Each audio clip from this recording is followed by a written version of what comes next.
So what's good, TMG fam? It's your boy L, and I'm back with another reaction. How y'all feel? Welcome back to the channel. Salute, man. And we got 3-decade-old cold cases solved. That's right, solved. What does solve mean? That means families got some closure, man. Families got some closure. Unfortunately, it took this long, but salute to the investigators who, never gave up on the case. Salute to them and brought these families closure. So these were solved in 2022. So we're gonna check this out. If you're new to the channel, man, hit that subscribe button. If you've never seen any of these type of cases or anything like these videos like this, prepare yourself. Prepare yourself, okay? Now let's get into it. Here we go.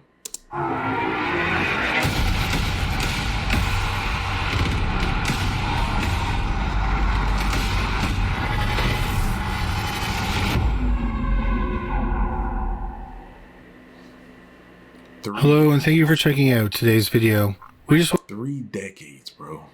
to remind you that we're still releasing new episodes of our podcast, Into the Killing. You can find it on Spotify, Google Podcasts, Stitcher, and anywhere you find great podcasts. We also recently launched another channel called Paranormally Listed, where we talk about things like UFO encounters, sightings of monsters, ghosts and hauntings, and other unexplained phenomenon.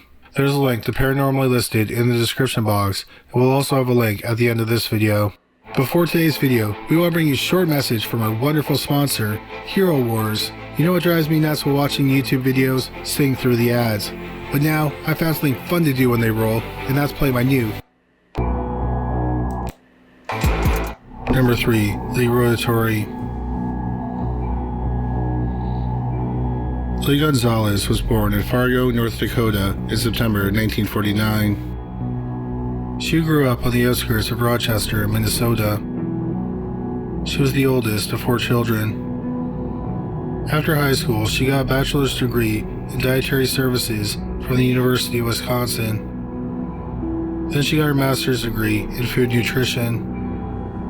In November 1970, when Lee was 21, she married a man named Anthony Rotatori. Shortly afterward, she gave birth to a son named Michael. Lee and Anthony's marriage didn't last, and they divorced after 7 years. In August 1978, Lee married Jerry Demke.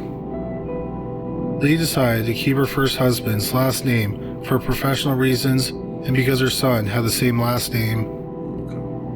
Lee and Jerry ended up divorcing. I was about to say, that's a good question though. How do y'all feel about that? You know, you meet somebody and they had a previous situation, and now y'all's things is y'all are starting to hit it off, and y'all got some time in, and y'all make that commitment, and then it turns into marriage, and she or he or she says she wants to keep her last name from her last marriage due to her son. How do you feel about that? You know what I mean? For me, you got to respect it, because if there's a child in there, it's bigger than just the both of you.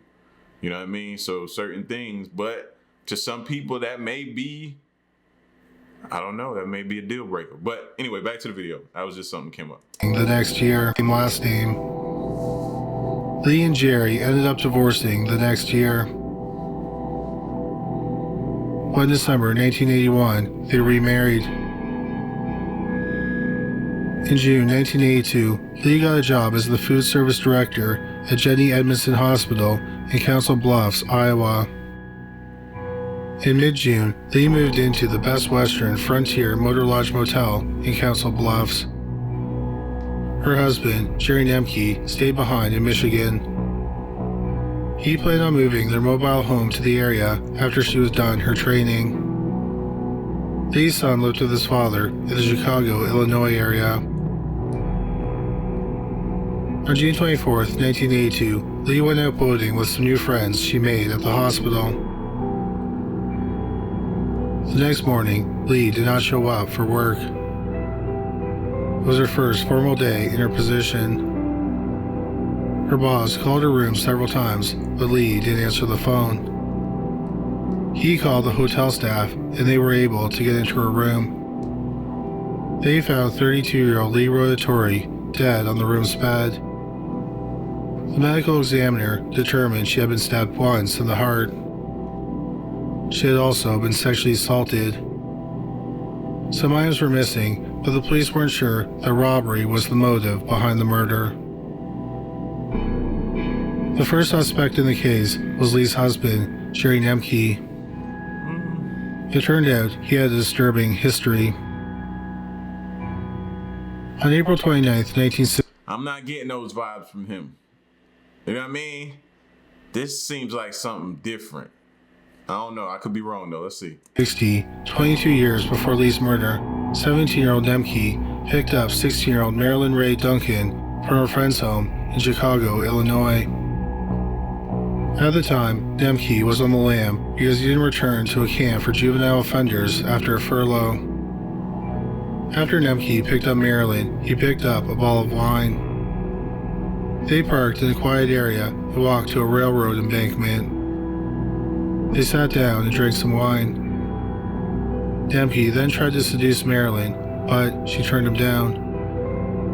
Nemke became angry, so he picked up a brick and struck her several times in the head. He then stripped her and raped her. Once he was done, he left her for dead. Marilyn was found unconscious and taken to the hospital. She never woke up, and she died 2 days later. Since Nemke was the last person seen with Marilyn and his glasses were found near her body, a warrant was issued for his arrest. He was found in a stolen car the day after Marilyn died. He was taken into custody and he confessed to the murder. Nemke went to trial in August 1960. Although he had confessed, when he found out he was facing the death penalty, he pleaded not guilty. The trial lasted 3 days. The jury deliberated for 41 minutes. They found him guilty and he was sentenced to die in the electric chair. But Nemke caught a break. His lawyer appealed the conviction. After Nemke was arrested, his lawyer, whose mother had hired, was at the police station. He had repeatedly asked to see Nemke, but officers wouldn't let him see his client. During that time, Nemke confessed to the murder. So the Supreme Court of Illinois ruled that his confession was inadmissible and they overturned his conviction. The district attorney didn't believe they had enough evidence to retry the case without his confession, so Nemke was free after serving 2 years. Wait, what? Okay, scratch what I said earlier about he didn't come off like, okay, all right, scratch that. He looked like a prime candidate now. How did he beat that? Years in prison. That's what we be saying sometime, bro. Unfortunately, a good lawyer, it's scary what a good lawyer can do.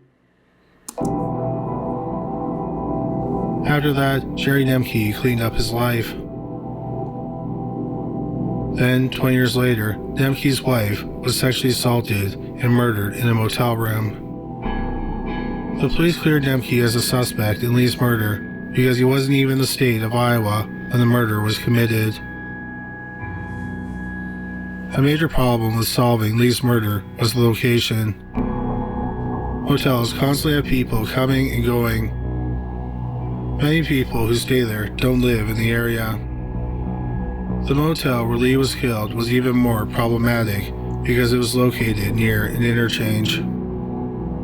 After committing the murder, the killer could have been on the highway within minutes and then possibly never returned to the area. So the case quickly went cold. In 2001, the evidence was sent to the State of Iowa Division of Criminal Investigation Lab. They found some male DNA, but no match to the DNA was found in any of the databases they could access. For another 18 years, the case sat cold. In 2019, the DNA was submitted to Parabon Nanolabs. Now, before we get the results of who it was, this is my reasoning on thinking it is him now. A lot of times these people, these killers and stuff like that, they resort back to what they know.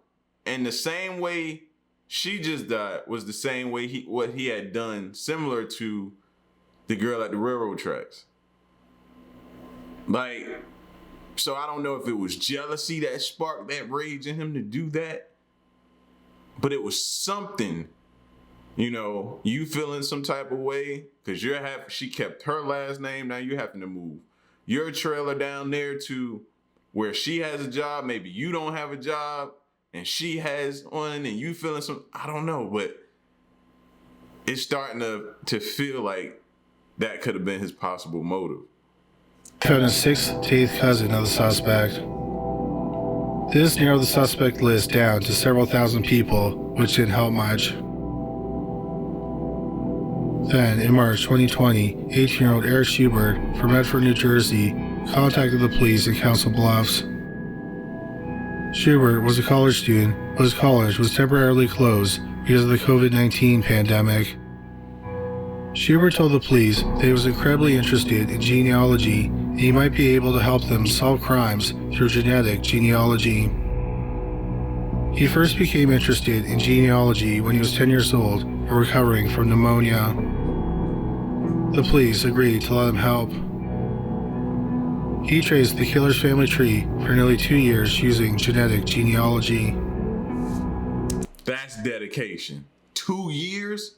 He finally came to a man named Thomas Oscar Freeman. However, Freeman was dead when Schumann identified him as a suspect. The police got a DNA sample from Freeman's daughter, and they confirmed he had killed 32-year-old Lee Rotatori. At the time of the murder, Freeman was 35 years old. He was a trucker who was a bit of a transient. He moved around frequently and never had a steady job. When Lee was killed, Freeman lived over 500 miles away in West Frankfort, Illinois. On October 30th, 1982, Freeman's dead body was found under some brush in an isolated rural area outside of Cobden, Illinois. Cobden is about 25 miles from his home in West Frankfort. Freeman had been shot 4 times in the chest with a .25 caliber gun. A shallow hole was found near his body. Somebody do that to you? That might have been, and it wasn't the husband. So we realized it wasn't the husband, it's this guy. But don't it sound like it might have been retaliation of the husband that did this to him? Or somebody? Shooting you 4 times chest? Sounds pretty personal to me. That's what I got from that. It looked like someone had tried to dig a hole to bury the body, but they didn't have the right tools to dig the grave. Instead, they hid his body under some brush. When the body was found, the medical examiner thought that Freeman had been dead for about 3 months. Freeman's family thought that they last saw him in August 1982. They never reported him missing because he often disappeared for long periods without telling anyone. Freeman's killer has never been arrested. The police are curious if Freeman's murder is somehow connected to Lee's murder, other than the fact that he killed her. Freeman was shot to death about 2 months after Lee was killed. The detective who worked on Lee's case said he does not believe in coincidences. He also said that Lee had connections to Illinois. However, no evidence has ever been found connecting Freeman's murder to Lee's murder, other than Freeman being Lee's killer. The Illinois State Police are currently investigating Thomas Freeman's murder. But after nearly 40 years, the police in Council Bluffs consider the murder of Lee Rotatori solved. It sounds like his murder was street justice. That's what that sounds like to me. Number 2, Stacy Falcon Dewey and Jacob Dewey. In October 1994, Stacy Falcon Dewey and her 3-year-old son, Jacob, lived in an apartment in Kent, Washington. Kent is part of the Seattle-Tacoma-Bellevue metropolitan area. Stacy worked as a cocktail waitress at a restaurant in Kent. Stacy and Jacob's father had split up in 1992. In October 1994, she was dating another man. They had lived together on and off for several months. Just before 3:30 a.m. on October 28, 1994, a newspaper carrier was on a dead-end road in Renton, Washington. Downtown Renton is about 7.5 miles from downtown Kent. In the middle of the road were the dead bodies of a woman and a toddler beside a car. He immediately called the police. The police found the woman's purse in the car that contained her wallet and her driver's license. They identified the woman as 23-year-old Stacy Falcon Dewey. They soon learned that the boy was her son, 3-year-old Jacob Dewey. They both had been shot to death. Stacy also had a large cut on her head. The police did their best to piece together what had happened. Stacy's wrists had been bound with packing tape. They noted that her socks were muddy, but Jacob's were clean. Next to the car was a grassy patch that had been torn up, so it looked like there had been a struggle. The police surmised that Stacy was in the driver's seat, and she managed to wiggle free of the tape. She tried to run, but the killer caught her beside the car. He struck her on the head and then forced her back into the driver's seat. Shell casings were found both inside and outside the car. The killer then got into the passenger seat. He probably shot Jacob first while Stacy was holding him. The bullet went through Jacob's little body and entered Stacy's body. The killer then got out of the car, went around to the driver's side, and shot Stacy. He then pulled their bodies out of the car and attempted to steal the vehicle. But the keys had fallen into the slot between the door and the driver's seat, so he ended up not finding the keys. He ended up fleeing on foot. The police were baffled as to the motive. Nothing appeared to have been stolen, and there were no obvious signs of sexual assault on either victim. But later, an oral swab was done on Stacy, and traces of semen were found. So it appeared that the killer had forced Stacy to perform oral sex on him. The police then interviewed Stacy's ex-husband and her current boyfriend. The police asked them to take polygraph exams. He forced her to what? Now, due to the platform, I can't say what I want to say, but I'm pretty sure y'all could pretty much guess. You forced her to what? And I'm gonna leave it right there. Y'all fill in that blank, cause y'all know what she should have. In your mind, you thinking this is it, it's over. You got one last shot to try to survive this situation, at least for your kid if he's still alive.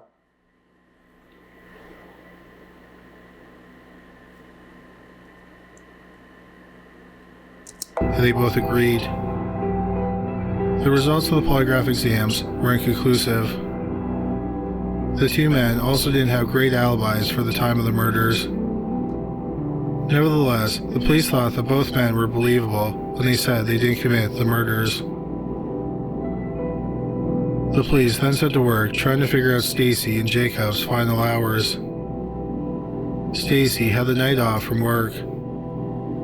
She dropped off Jacob at a babysitter's apartment and then went to the bar where she worked, and she met several friends. She stayed for an hour, then went out to 2 more clubs. See, that's the scary part right there, fam. Working in a bar.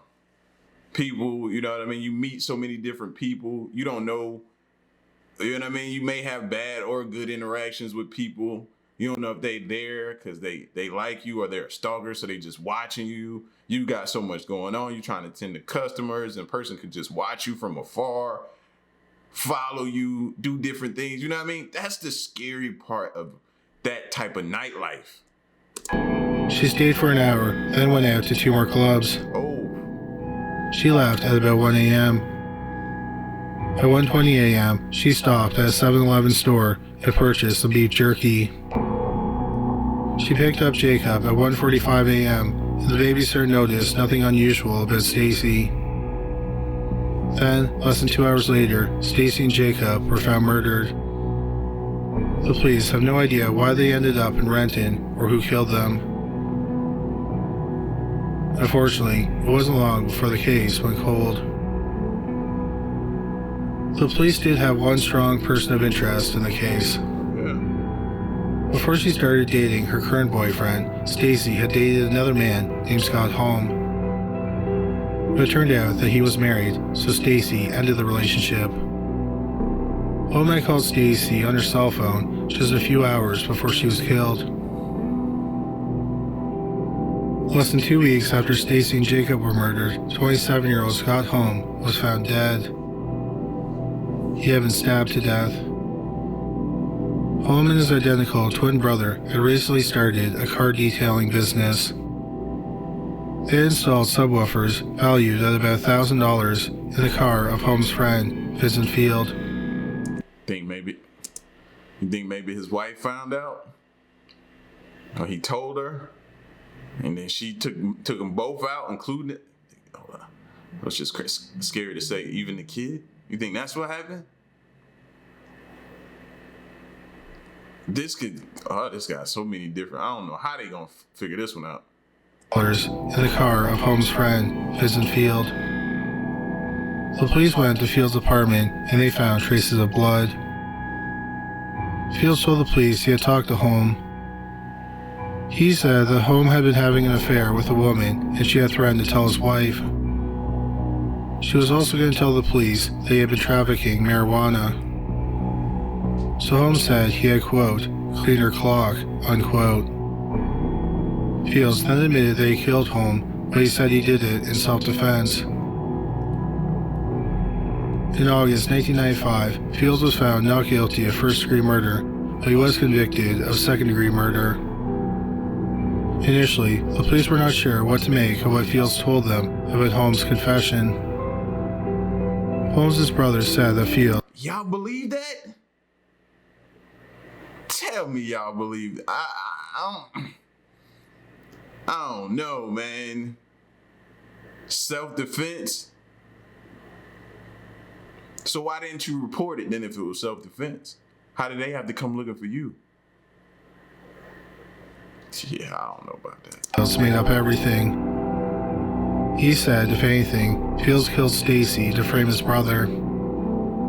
He also said that his brother was never involved in marijuana trafficking.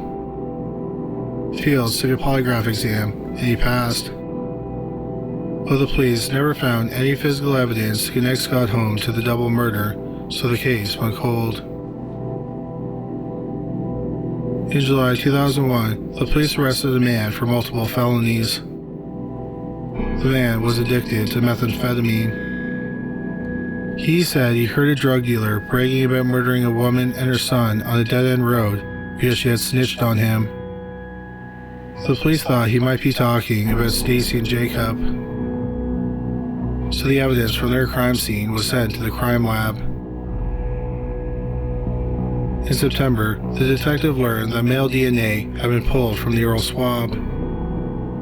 The DNA was inputted into a database and a match was found.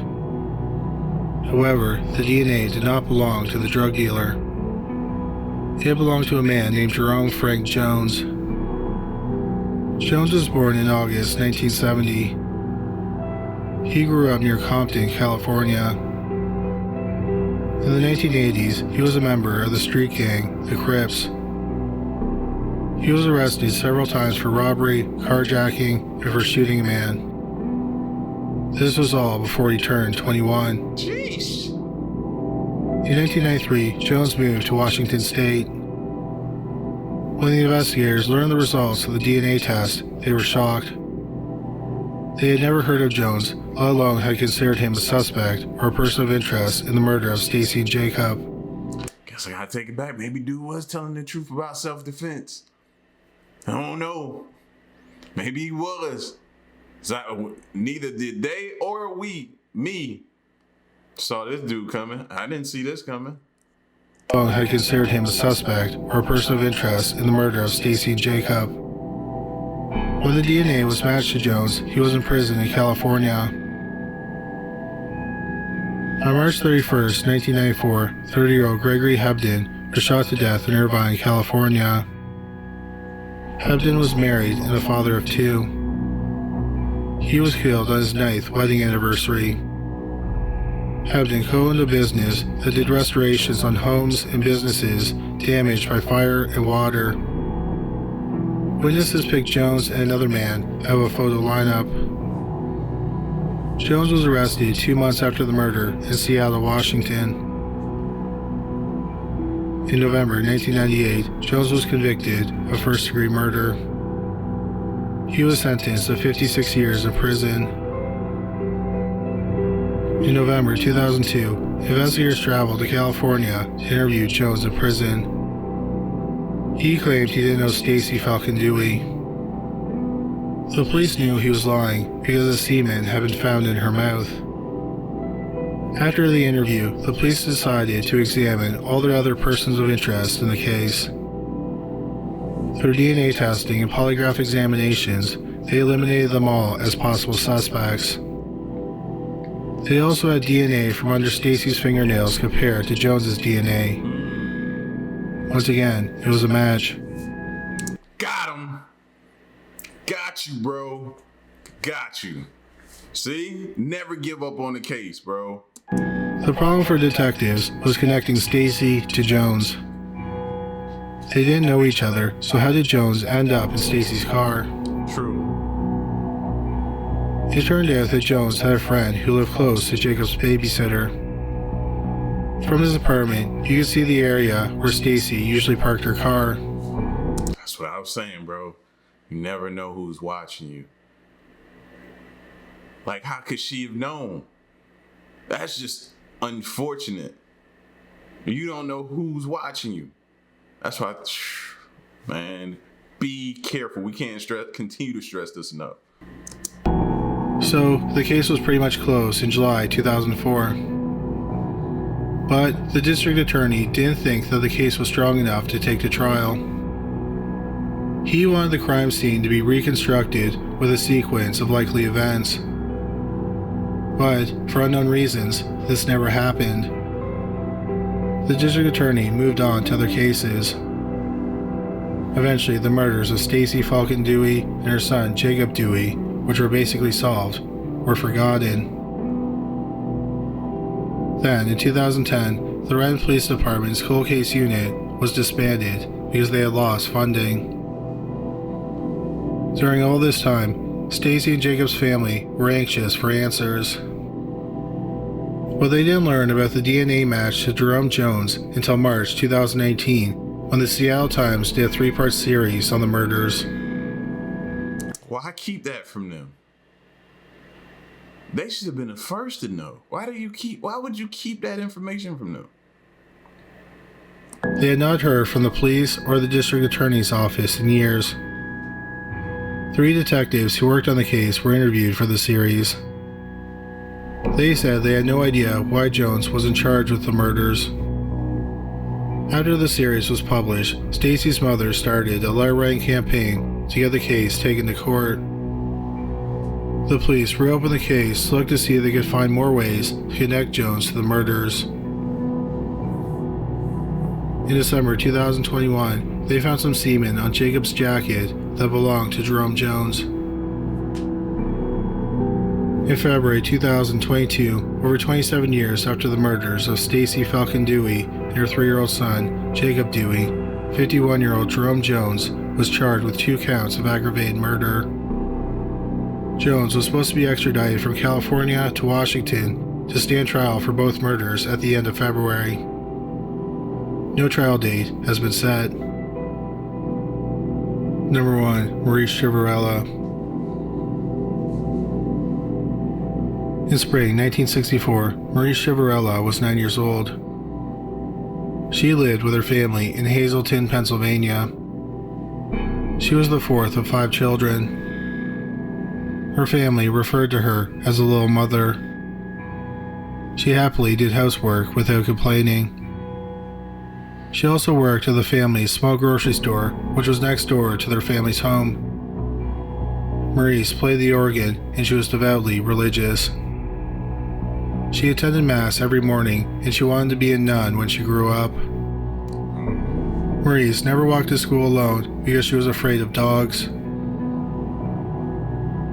But March 18, 1968 was a feast day for one of the nuns at her school. Feast days mark the day when a woman enters the novitiate, which is a period of training and preparation that a Christian novice undergoes to decide if they can dedicate themselves to a religious life. Often, the children bring the nuns something they can have as a treat on their feast day. So on March 18, 1964, Marise left for school early with 2 cans of fruit for the nun. It was the first time Marise walked to school alone. She wanted to drop off the cans of fruit at school and then make it to the church by 8 a.m. for Mass. But tragically, that never happened. When Marise didn't come home for lunch, her family became concerned. Her mother called the school to see if she was in the cafeteria. That's when she learned that Marise never arrived at school that day. Just after 1 p.m. that same day, a man was dumping some ashes in an abandoned mine about 3 miles from Marise's home. The mine shaft was where people in the area commonly dumped trash. At the bottom of the shaft, he found the dead body of a little girl. She was quickly identified as Marise Chiverella.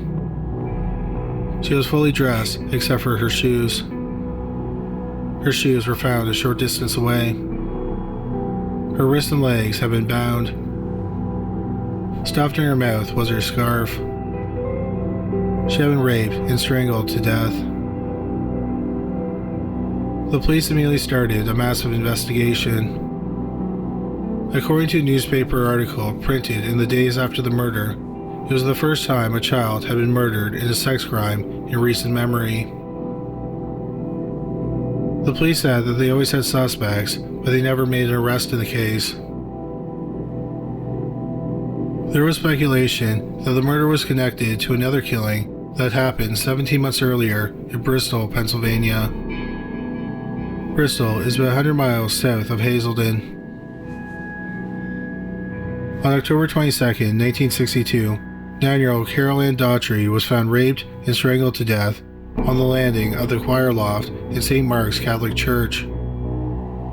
There are several notable similarities between the two brutal crimes. Definitely. Both victims were 9-year-old girls who attended Catholic school. They were both... As soon as he said Catholic school again, it just made me think, I hope it ain't what I'm thinking. Y'all thinking what I'm thinking? See, y'all heard about some of these schools, right? I hope not. Raped and strangled, and a piece of clothing had been stuffed into their mouths. In Carol's mouth was one of her socks. But it was only speculation that the two cases were connected, and the police never found any physical evidence that connected the two murders. For decades, there was no progress on Marise's case. In 2007, 43 years after the murder, forensic experts examined the evidence. They found male DNA on Marise's jacket. They were able to create a DNA profile. The DNA was entered into state and national databases, but no match was found. In March 2019, the police released composite images developed by Parabon Nanolabs based on the DNA. The images generated no leads. But in 2020, 18-year-old Eric Schubert, the same man who helped find Lee Rotatori's killer, This dude's a hero. offered to help. The police agreed, and using the DNA, Schubert found a sixth cousin of the killer. For the next 2 years, Schubert did genetic genealogy to track down the killer's identity. It led him to a man named James Paul Forte. Forte had died in 1980 from natural causes, possibly a heart attack. He was 38 years old when he died. On January 6, 2022, the police had his body exhumed and a sample of his DNA was taken. A month later, they got the results of the DNA testing. Forte's DNA was a match to the DNA found at Marise's crime scene. The odds of the DNA belonging to someone else is 1 in 487 septillion. That's 487 followed by 24 zeros.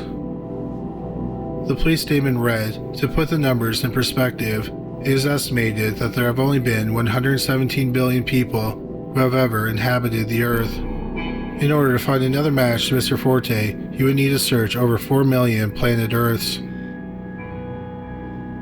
So, who exactly was James Forte? He was born and raised in Hazleton.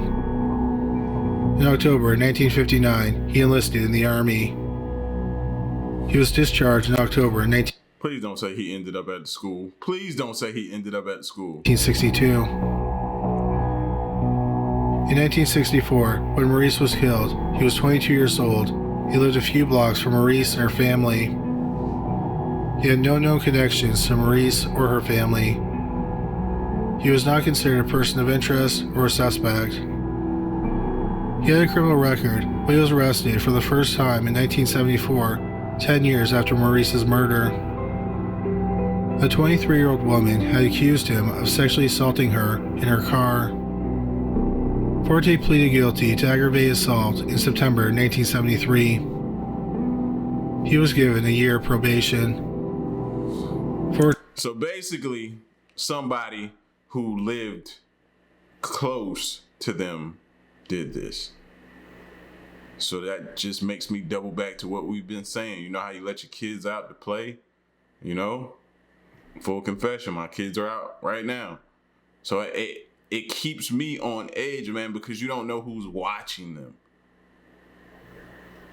Forte was arrested 4 years later for reckless endangerment and harassment, but the records for that crime could not be located. Forte never got married and didn't have any children. When he died, he was working as a manager of a catering company. Marise's siblings said they never wanted to get revenge or make sure the killer was punished, but they wanted justice. After 58 years, they know the killer's identity and they feel that justice has been served. The police did not say if James Forte is considered a suspect in the murder of Carol Ann Daughtry. What is known is that Forte was discharged from the Army a week before her murder. The police have never found any physical evidence that connects the two crimes. If you want to learn more about the murder of Carol Ann Daughtry, we cover her case in our video, 3 Creepy Unsolved Church Murders. There's a link to that video in the description box below this video, and we'll have a link at the end of this video. Thank you so much for watching. Scary, man. It's scary how this type of stuff hits home, bro. How you know what I mean? What am I talking about, man? I'm finna go check on my kids, man. Y'all get at me in the comment section. Let me know what you think. And yeah, man, 3-decade cold cases. Be careful who you trust, man. It's your boy L. Stick around and stay tuned till next one. I'm gone. Peace.